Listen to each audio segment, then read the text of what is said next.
Hello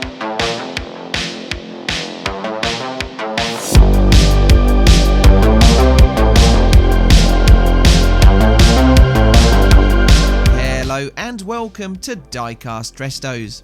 I'm Jason and this week I'm working on this wheelless Lone Star Ford Zodiac.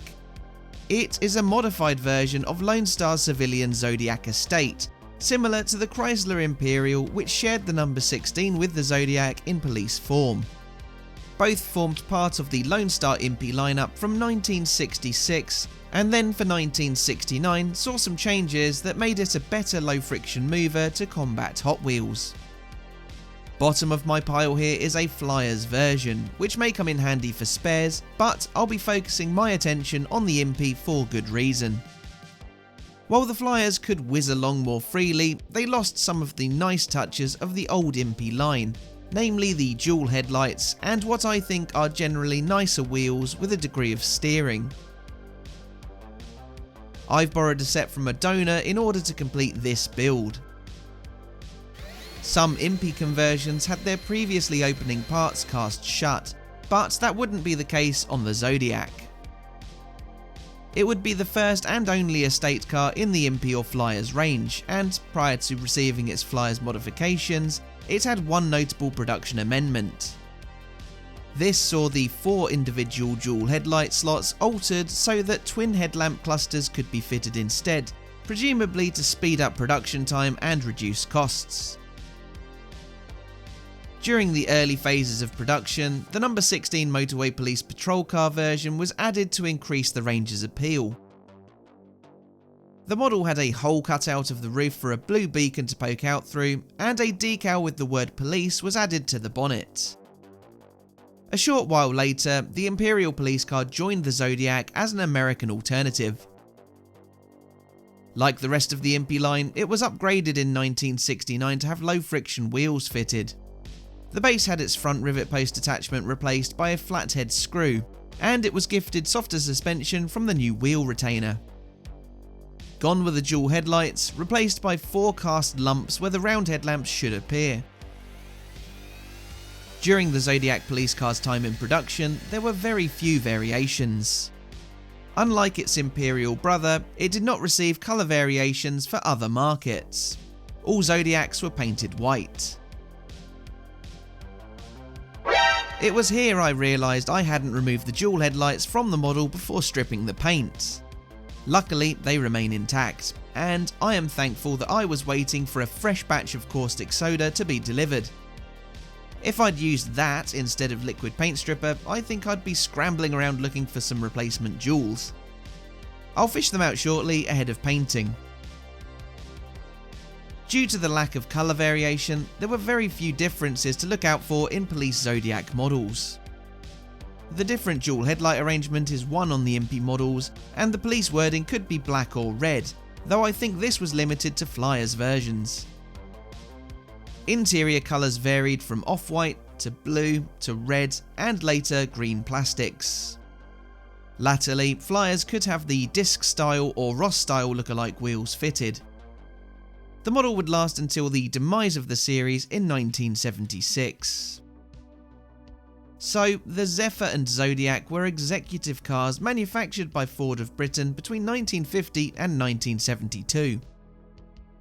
The Zodiac was the luxury variant of the Zephyr, and both were then the largest cars to be produced by Ford of Britain until the arrival of its replacement, the Ford Granada. The Mark I Zephyr arrived in 1950, and the generation spanned 6 years to 1956. The upmarket Zodiac was introduced in 1954, and from then ran in unison with the Zephyr.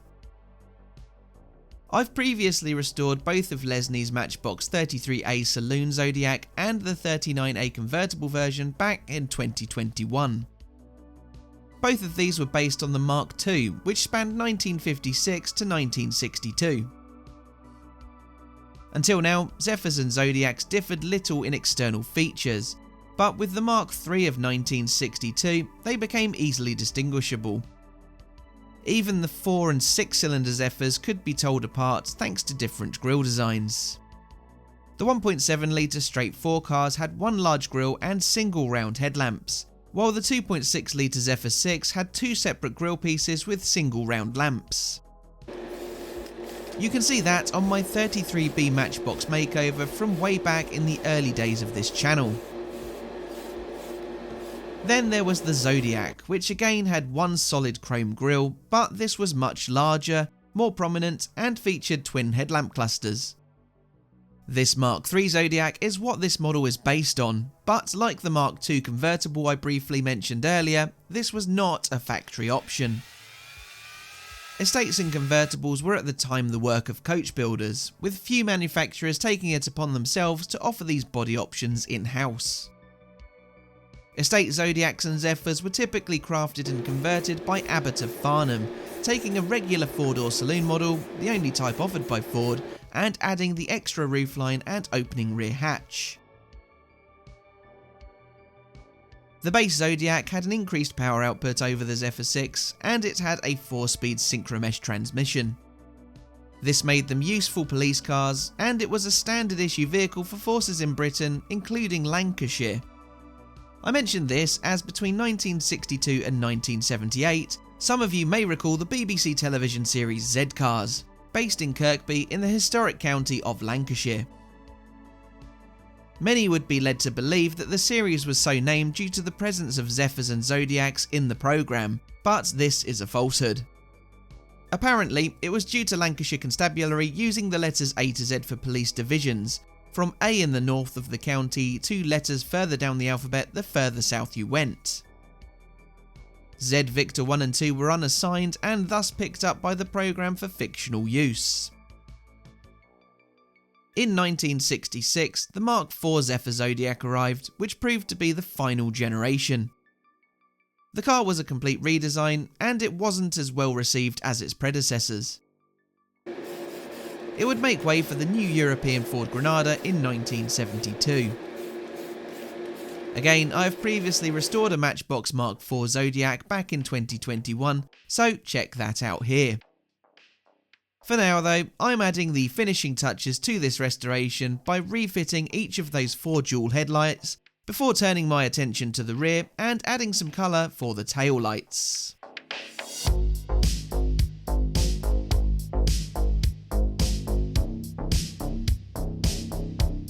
So here are all of the parts that make up this Lone Star Impy Zodiac police car. I've had to borrow some bits from donor models for this one, including a set of wheels with rough tread tyres and an entire bonnet. Thankfully, the rest was all reusable after a clean and a polish. The only extra thing I've needed to add in is my homemade police decal for the bonnet.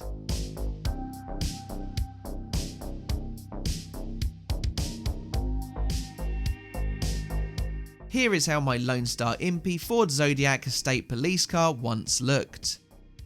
Missing a bonnet and its wheels, the number 16 model was set for the scrap heap, ready to be picked apart by Lone Star vultures like myself. I've managed to salvage all of the parts from this, but I've had to take a set of wheels and a bonnet from other examples in a far worse state than this. So let's see how this mongrel turned out. I really like the blue interior on this one, matching that blue beacon.